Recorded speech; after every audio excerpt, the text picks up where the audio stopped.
Hello everyone and welcome to episode 24 of the Best You, a coaching podcast. It's Gary here again, and as always I'd like to take this opportunity to thank you very, very much for taking the time to join me, and I hope you're all doing great and continuing to invest in whatever work, growth work that is, that you've committed to getting yourself closer to the best version of yourself. As we ease in here into the fall or autumn, depending on what you call it for this time of year, it does give us a real opportunity to look back at what has happened thus far this year and how many things we've accomplished that we were planning to accomplish, how much runway we have until the end of the year to see if we can get closer to the things that we haven't quite taken over the line just yet. And isn't it interesting how time flies? You know, maybe I'm just getting a bit old, but it seems to me that each year that passes just gets quicker and quicker and quicker, and it makes me realise both how much and how little time we have to truly generate impact and value in our lives and in other people's lives too, and to truly chase our dreams, our goals and our ambitions, and to truly be intentional about who we are and what we want and what we're willing to do to get after what it is that we want, and ultimately what is going to be our legacy. I find all that stuff so fascinating, and I don't know, do you feel the same? I hope you do in some way. And if so, do you use your time truly intentionally to go after and get everything that you want? Or are you waiting? You're waiting for the right moment, the perfect circumstance, for the stars to align before you dedicate your life to you. You know, it's food for thought at the beginning of a podcast. So in this episode, I'm going to work through the recent blog that I published dedicated to problem solving and talking about the types and styles of problems that we're solving and some practices and processes that can help you make sure that you are indeed solving the right problem and doing it just once. And before that, I'll just give you a wee quick overview of how things have been shaping up for me. I did talk previously about the Best interview series, and I have to say, folks, that has been an absolute revelation for me and is becoming quite a constant part of my daily, weekly life, and is so rewarding. I hope you feel the same, and I'd love to hear from you in terms of what do you think about the episodes that you've listened to. Have you listened to any? If not, why not? Firstly, but if so, what do you think? You know, what guests have resonated with you? What topic and subject matter has been more appealing to you than others? Because the guests are very wide, they're very varied, and as such, I've had such a backlog. Actually, what I've started to do, my original intention was to publish one per week and just keep going, but what was happening was I was interviewing someone, say for example at the end of August, and saying this one's going to be out in, you know, early to mid-January or something like that, you know, and I could see the look on their face saying, really, you're not that big, you're not that popular, Gary? And I agree. I do agree. They didn't say that, they just, the look on their face said that. So what I've done, to be fair to them and to make sure that things don't get too stale, is started publishing 2 a week, trying to go on the cadence of Tuesday, Thursday. Sometimes I miss it the odd time, but for the most part you'll expect to see Tuesday, Thursday between now and certainly towards the end of the year, and maybe as the early buzz subsides, that I start to get into a cadence of once per week. I don't want to overdo it, and I don't like being overwhelmed by people that I follow and podcasts that I listen to publishing too many, and then I'm thinking I've got a backlog of 2 episodes. Oh, it's 3 now. Oh my word, it's 4.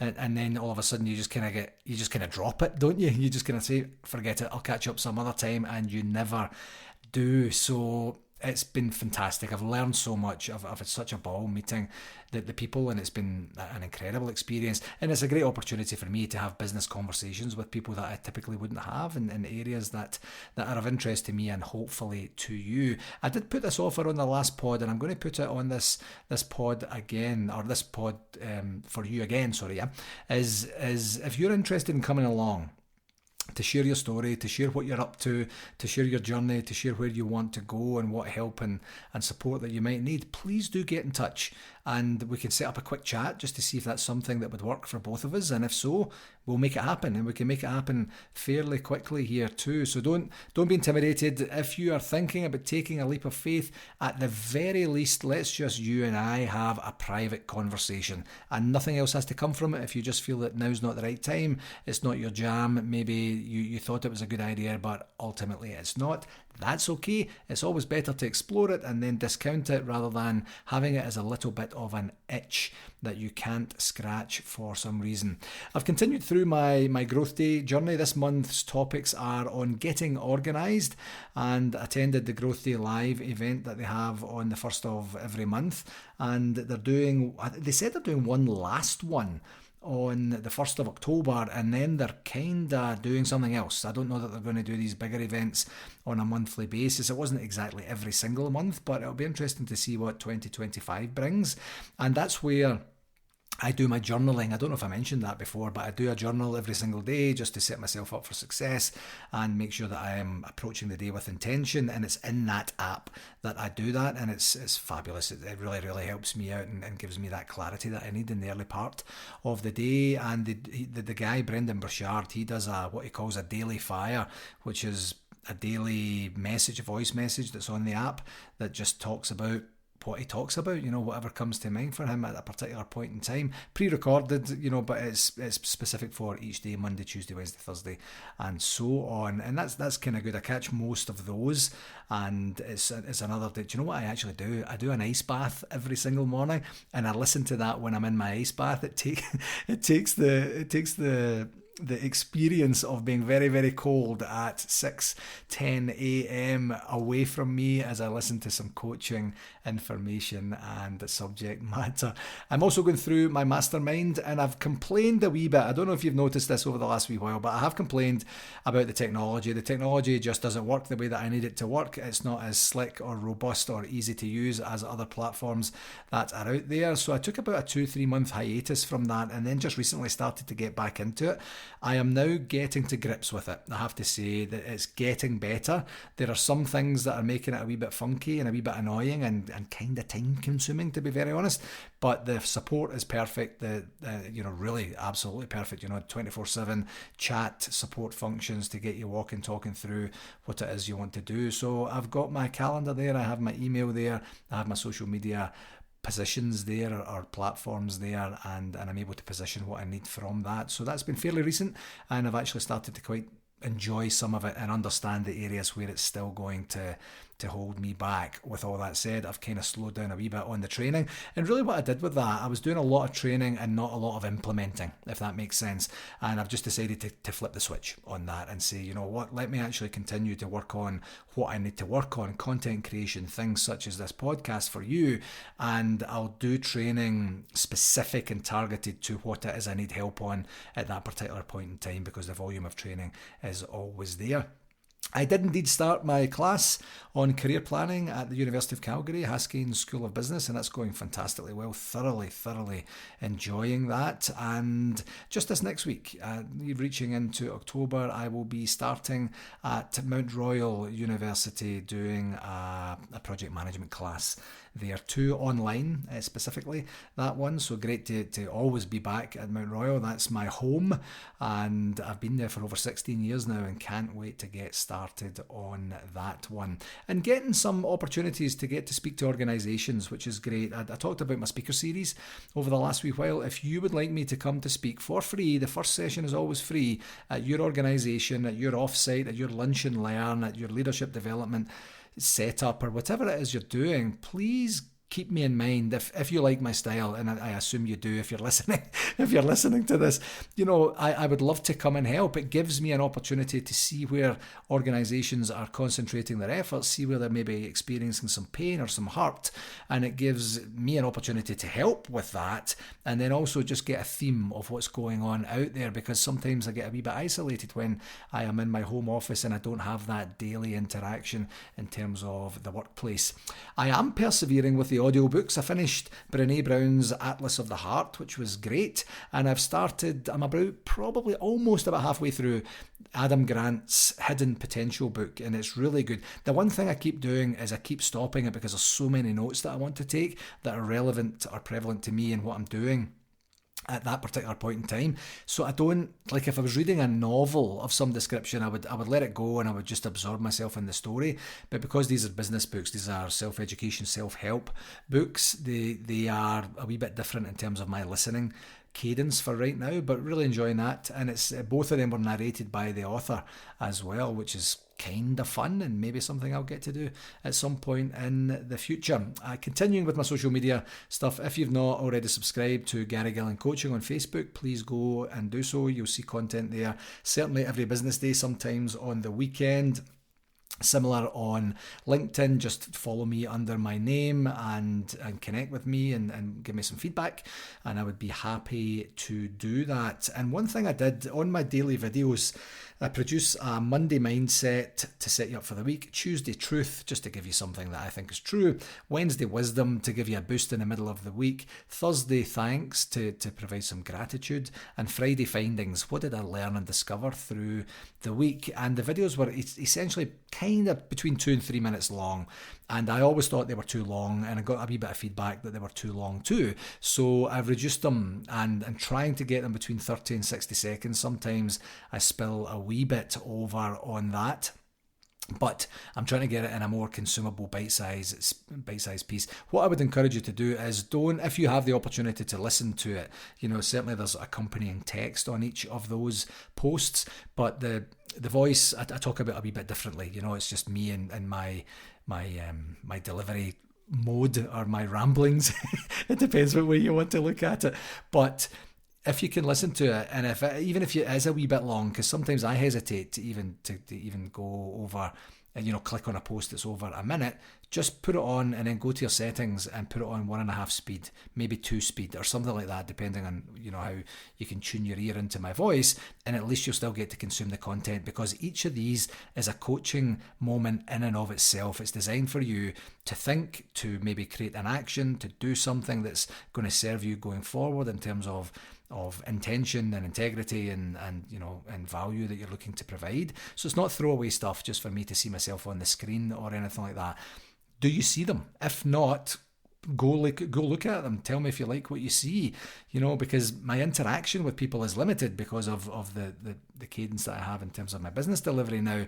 So I'd love to just hear from you in an online setting and let me know what you think. If there's issues with the quality, if there's issue with the content, if it's just too much, too often, or whatever it is, I'm definitely open to feedback, definitely open to suggestions. Just be polite, don't try and crush me, So let's get on to the actual content, and the content being, of course, a review of blog number 25, which was entitled When the Problem Isn't the Problem.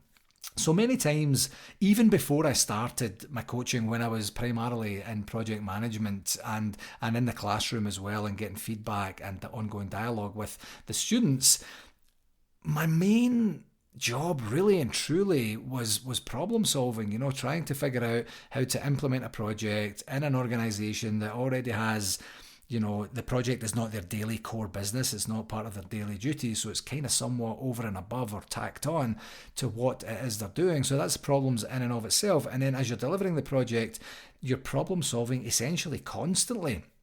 So over time, if you pay attention to the data that is inherent within every single interaction that you have on a daily basis, you start to see trends. And this is absolute for different industries, different companies, different projects, different people.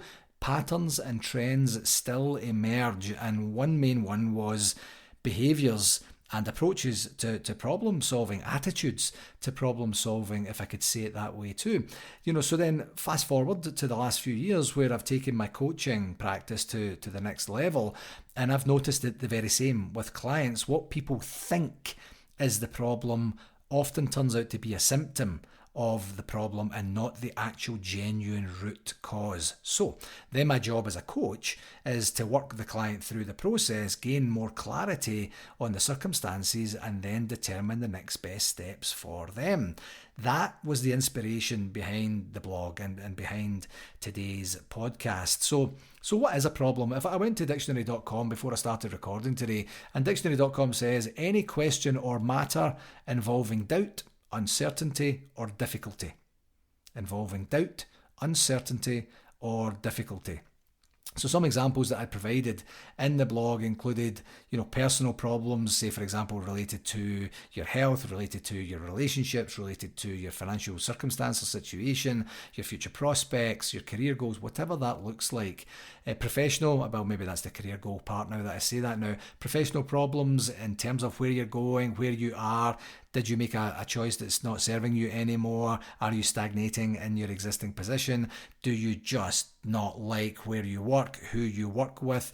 You don't appreciate the style of the leadership, the values of the company, whatever that looks like. There could be lots of problems prevalent for you there.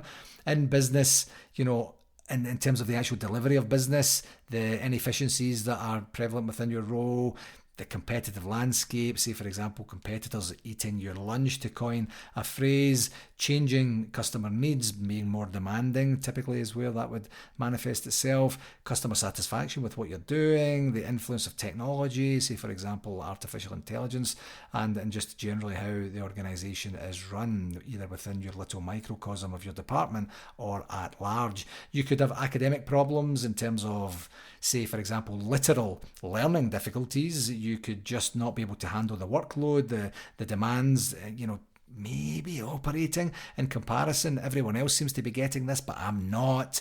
Managing your time, if you have other things that are going on in your life, the ability to be able to be properly dedicated can sometimes be a real pain or a real difficult thing to manage. A problem.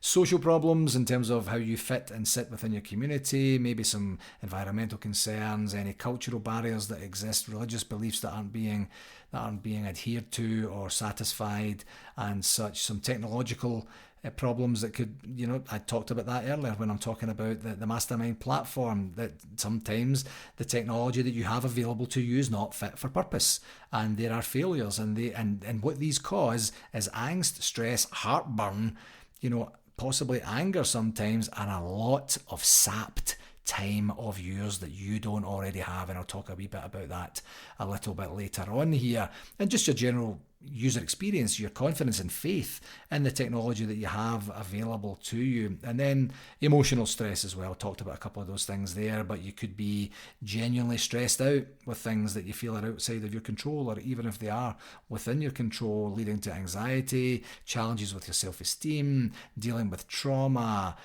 just the general burdens that can sometimes lay themselves on us as human beings. So that then becomes very, very important to be able to identify problems in a true and just and consistent way. So problem identification is very, very important, because if you misidentify problems, it wastes a lot of time. It burns a lot of energy, and it wastes a lot of resources. Now, I don't know about you, I don't have an abundance of any of these things, time, energy, and resources, and I'm kind of fairly sure that you don't either. So you then have to use your skills and problem identification and ultimately management and solving, which is going to be hopefully the byproduct of the management, to make sure that you don't end up wasting too much time. And that, what I mean by that is, if you're not solving the right problem, you're not solving the root cause of the problem. And in the blog, I used the analogy of rearranging the chairs on the Titanic, and I'm sure you've heard that being quoted many, many times in the past. I also talk about fixing, and in terms of, I gave an example in the blog there. I won't go through the full example here, but it was basically, if you have water coming through your ceiling, and you then say, well, that's inconvenient, that doesn't look great, it's maybe starting to smell, it's damaging the carpet or the flooring, whatever you've got on the floor. And then you get a situation where you put a bucket down, it stops raining, then you fix, fill, paint, whatever it looks like on the ceiling, and you think, cool, that's great. And then it rains again, and then water comes through again. And instinctively you would know, as a functioning member of society, that what you're doing isn't working. You're not tackling the correct problem. The correct problem is, of course, with the roof and something going on in terms of the structural stability and integrity of the roof above your ceiling, or you have a neighbour above and they have a leak or something like that. But you know that you're just looking at a symptom and you're just doing basically a patch on that, and that's really the essence. I use that basic example. You pick the problem, and it's the visible problem. It's the problem that's presenting itself the most obvious way that it can to you, and most likely it's going to come back if you live in a rainy culture, or if the person above you is going to run a tap or run their dishwasher or their washing machine or their sink or the shower or the bath or whatever that looks like. So then you're just basically creating a temporary fix, and that's not going to serve you in the long term. And then also discussed a business context, a fictional business contextual story there, where something is happening in the workplace that involves people being identified as the root cause. You have a leader who is getting ineffective results. You swap that leader out. Everything kind of gets okay for a wee while as the new leader beds in, and then they start to experience the same, and then you swap that leader out. And you see this in sports all the time. It's very difficult to fire 22, 30 players, whatever the sport looks like. But it's a lot easier to fire the coach when the coach doesn't meet the targets that have been set out. Now, that could be for a variety of reasons. It could be bad luck. It could be injuries besetting the squad. It could be a complete lack of infrastructure behind the scenes. It could be ineffective leadership, poor financial management. You don't know, but what you see is many, many times it's not the people in leadership, and it's typically not the sports performers. It's the coaches, the managers who get swapped out. And I've been victim to this in my career, where there's been systemic failures within an organisation, and the easiest thing to do is to say the project manager is the problem, let's swap the project manager out. And that can be a very difficult thing to take, and ultimately you have to appreciate, understand and know, did I do my best? Was I putting my best foot forward? Was I trying to genuinely get to the root cause of the problems? Was I moving fast enough? Was I rallying the team as quickly as possible? And if the answer to all of those is yes, there's not a lot you can do about ineffective leadership and leaders making decisions that they think are going to solve the problem without actually maybe looking inward and saying that there's something a bit more systemic there. So it's not a good scene, and sometimes there are circumstances when there's not a lot you can do about it. When all you can really do is do your best, voice your opinion, try and influence change as much as you possibly can, then make a decision, or someone else will make it for you, about what's the best next step for you. And you can stay, and you can resist, and you can continue to fight the fight. But if you don't have an enormous or a influential amount of influence, maybe is a better way to say it, to be able to make a discernible change, then what's next for you is probably not going to be very palatable or very pleasant, I would suggest. And as I say that from experience. And I use some examples in there. It could be the competence of the leadership. It could be the competence of a specific leader. It could be, say, for example, a family business where there's family members inherent and they don't really genuinely have skills in what it is they're supposed to be doing, but they're there because it's a family business, and that can happen. That does happen. There could be poor systems, poor technology supporting the business endeavour. There could be certain subject matter experts who are arseholes.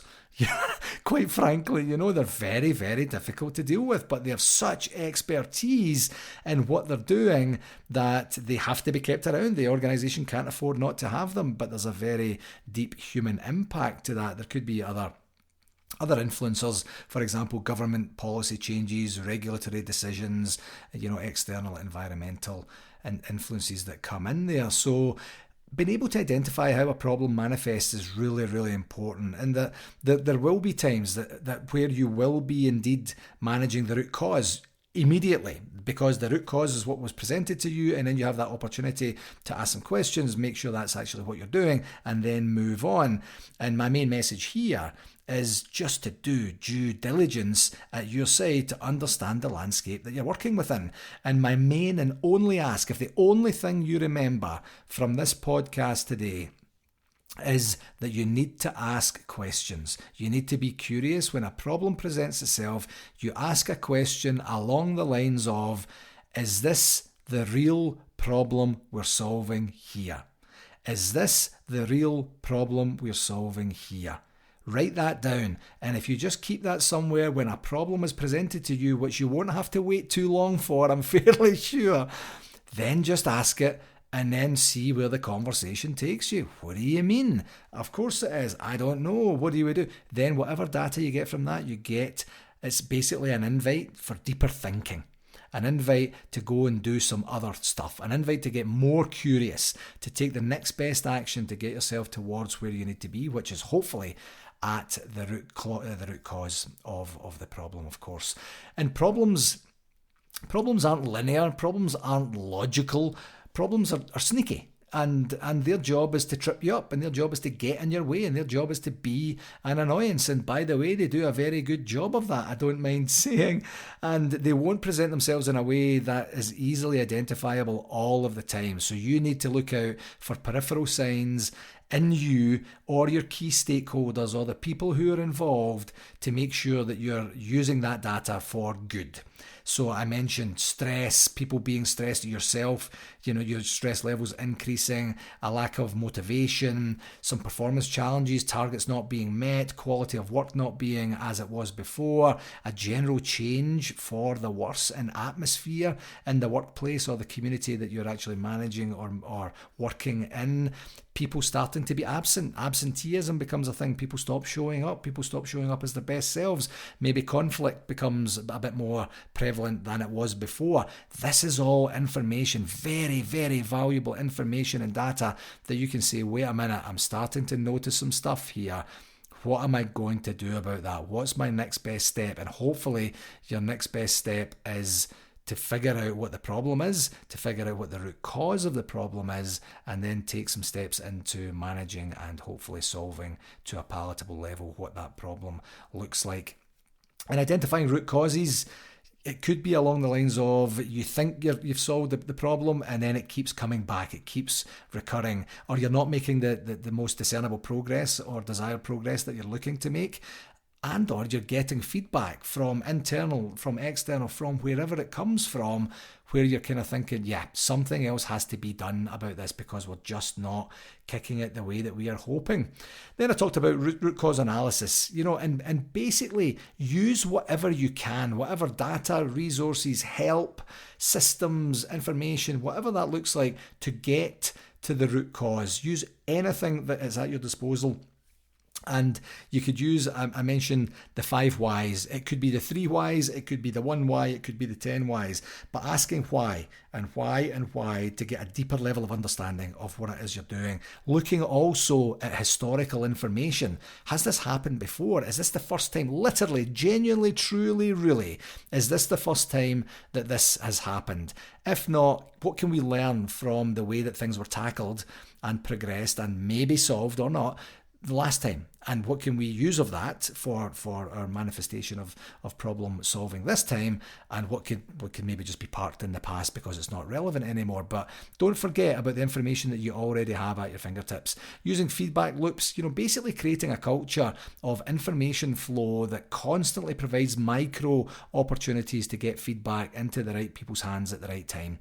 And that's a constant thing that very, very many successful organizations do. And basically establishing, essentially on the feedback loop and that constant level of communication, I would recommend creating and fostering and promoting a question everything culture. Like basically always be on the lookout for information, for data behind the information that's very obviously being presented to you. Question everything. Expect to be questioned. Welcome the questioning whenever it comes. Thank the people for the questioning, because I think the worst times in life and business is when you're dealing with absolute silence and there's not a lot of information. Then you have to try and figure it out yourself or make it up. Hopefully you don't do that. But be open to whatever information comes your way and then get curious about that. Actively listen, which is, I know for a fact, is easier said than done at times. Iterate your problem solving, look at the results as you go constantly, and be flexible. Always don't add in too much rigidity or too much expectation or promise too much when you don't know, you don't have a level of certainty to be able to understand and predict what's actually going to happen, because that's certainly not going to serve you as you go forward. So listening, iterating your problem solving, being flexible, doing the best you can, pivoting where required, continuing where required, you'll get yourself into a much better spot there in terms of your problem solving. I did put the Coach Gaz challenge to take some time in your current your current top 3 to 5 problems, and then, to the best of your knowledge, identify whether you know for a fact you're addressing the symptoms or the root cause, and then decide what you're going to do with that. And as always, if you need any help with any of that stuff, please do let me know. I'd be happy to walk and talk through everything with you. Okay, my friends, I hope this episode of the Best You Coaching Podcast was a valuable use of your time, and that you will continue to join me for more as we move forward together. If you found it valuable, please do share it with at least one other person, as I'd love to continue to build the community as we move forward. And here is an ask. I did this before. If you did enjoy this or other podcasts that I've done, please pop onto your podcast app, if that's where you listen, of course, and leave a rating. I don't know if you've thought about doing that before, but you just haven't got around to it yet. There's not a lot of ratings there. On the Apple one, which is the one I listen to, there's 5 ratings there. I have to hope and be positive about the fact there's more than 5 people listening, and you will have a rating whether you enjoy it or whether you're not. It's from 1 to 5. 5 is obviously the best, 1 not so much, but any feedback, I would love to get a rating there. It's literally only going to take at most a few minutes of your time, and it would be such a help for me. I would thoroughly appreciate it if you could do that.